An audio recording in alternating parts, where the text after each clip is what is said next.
enough with the crying to your antics and all that drama. Please, everybody can cry. We've been crying since nobody's done nothing.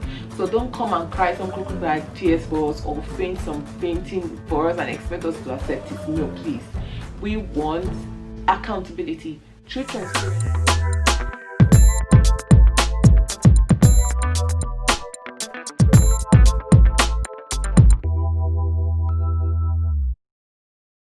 Hi guys, welcome back to my YouTube channel, and I'm still your girl Woona.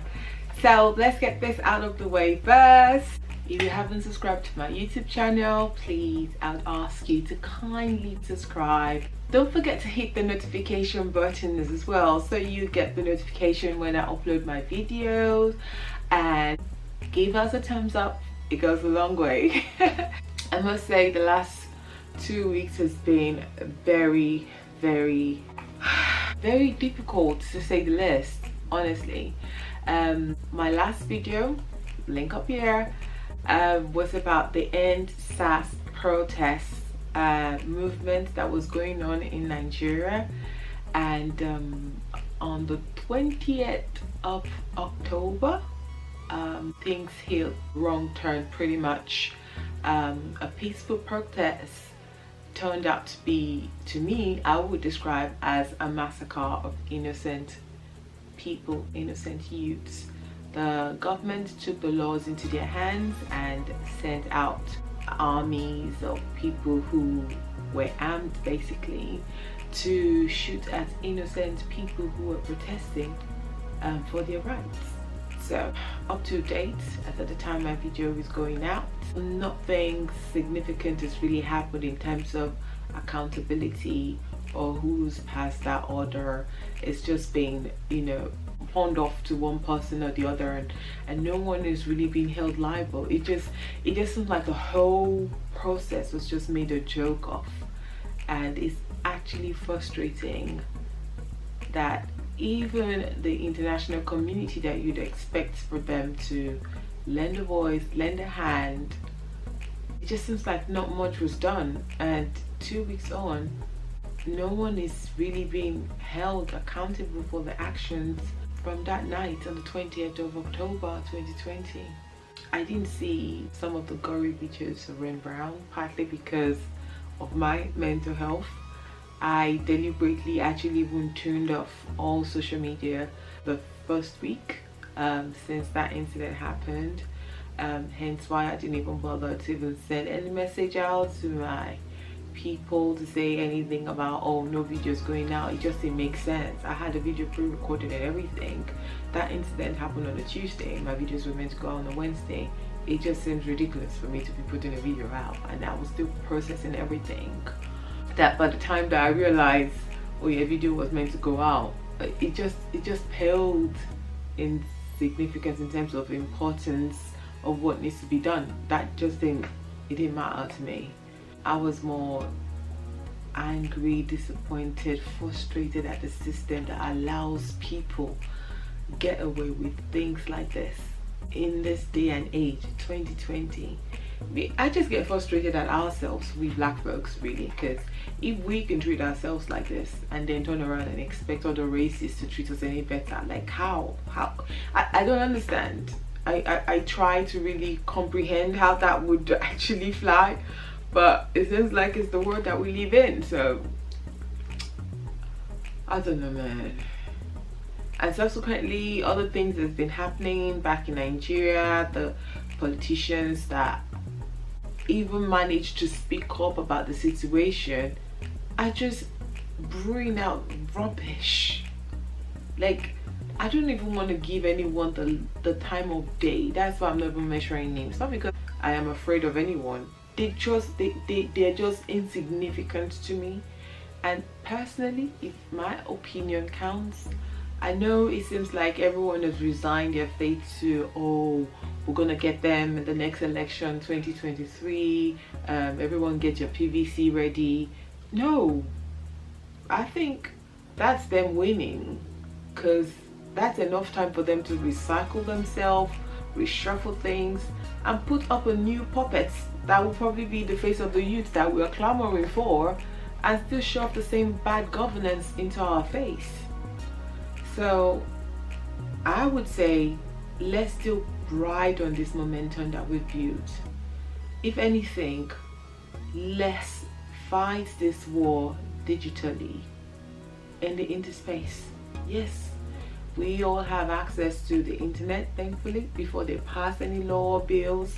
I think this tool, social media, couldn't have come at a better time like this, and we need to use it wisely to our own advantage. Yes, it's good to use it for some fun and play, but we need to target it now to more positive use, to be able to get results out. Like, you know, people can put things out anonymously without getting into trouble. Let's start exposing these people for who they are. We need to get people who can do proper investigative journalism and start exposing, the same way this whole palliative warehouse was found. Let people start putting out documents that really incriminate these people so we can catch them red-handed and be able to demand that justice be done. Like, guys, it's time for us to be woke. Wake up. Please stop sleeping. These are the times that we need to be more vested in what is happening in our community, what is happening in our tiny little unit as a family. Because these people who's gone off to answer the call to take up arms against innocent civilians, you question what family unit have they got, how much understanding do they have of the situation to put themselves in that position where they're killing people who is presumably fighting for their interest as well. Because if everything works out well, it's going to be for the benefit of every individual in Nigeria.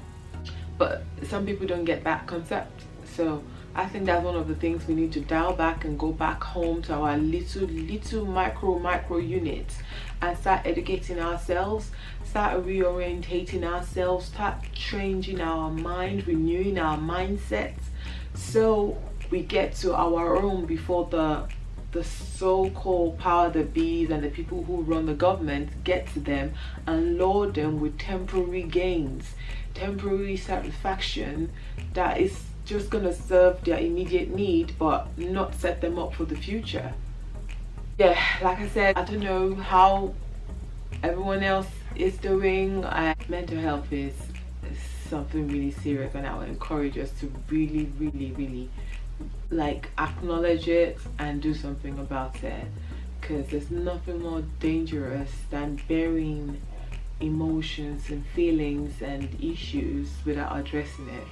Like, there's only so much dirt you can sweep under the carpet. It would start to show with time.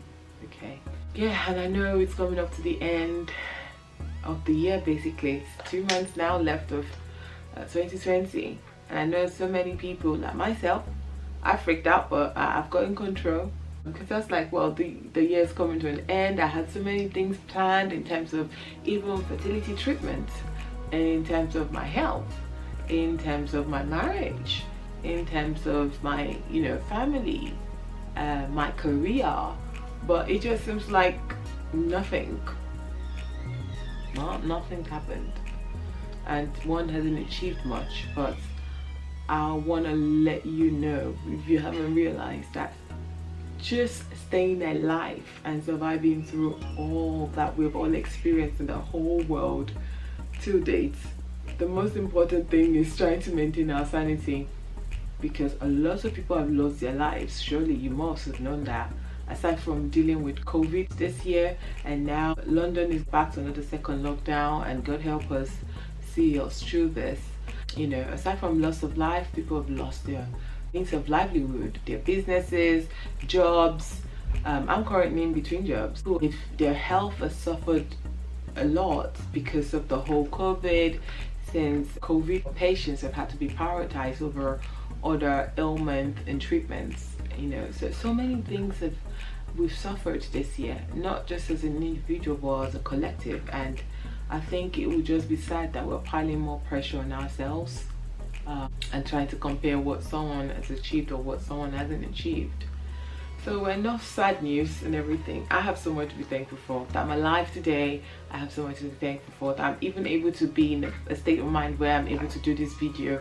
I am so grateful to God. You can't even understand how excited I am, because 2-3 weeks ago I wasn't feeling nothing. I was just like and in the midst of all that, you know, darkness and loss, my friend had a baby. We had baby Zati. I have a photo of her.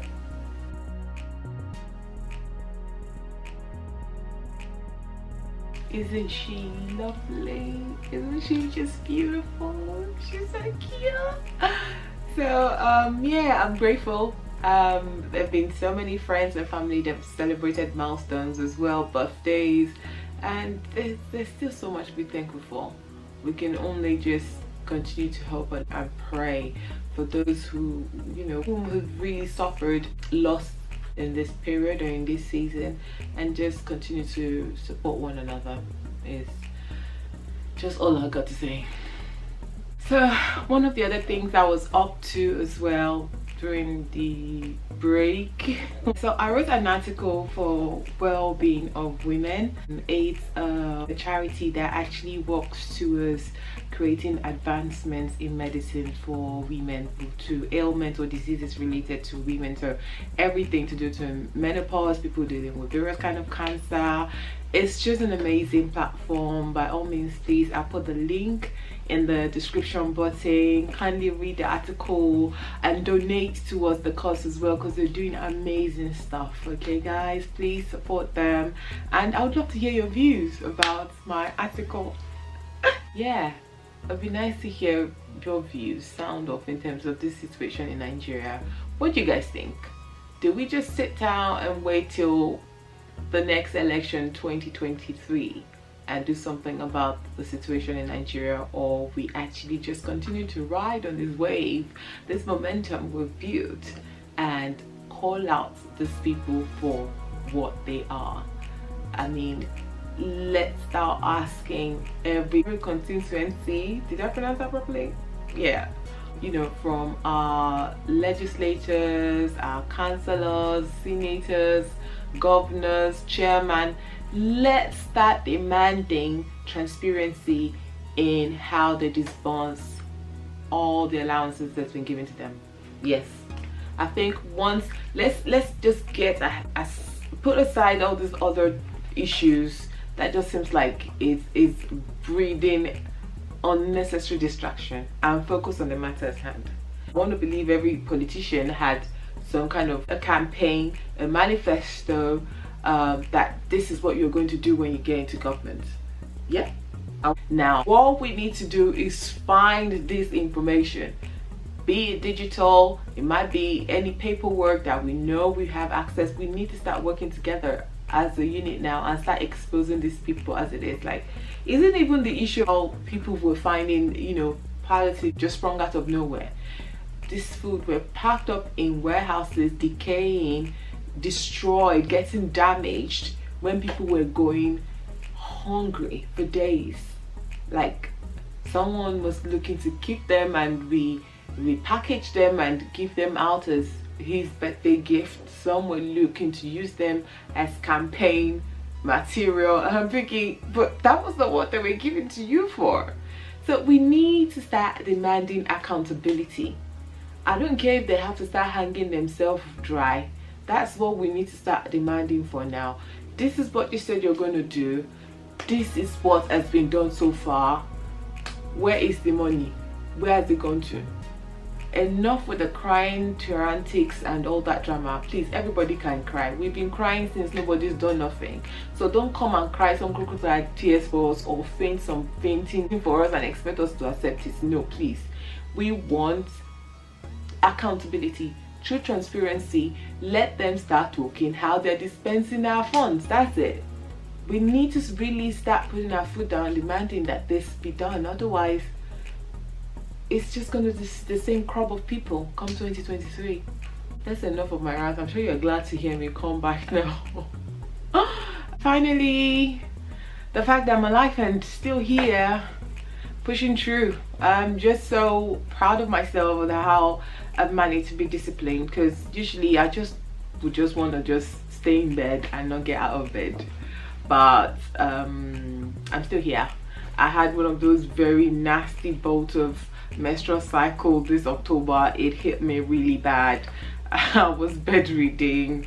So I won't say like usual, you know, but anyways, I've gone through that. So I've got another winning streak of a couple of weeks to enjoy myself and before we brace ourselves for the next cycle in November. But hey, we'll survive like usual. So yeah, so get to share what you've been up to the past few weeks that I've been off, if you want to share. Yeah, I'll just leave you at that, and I'll see you in my next video.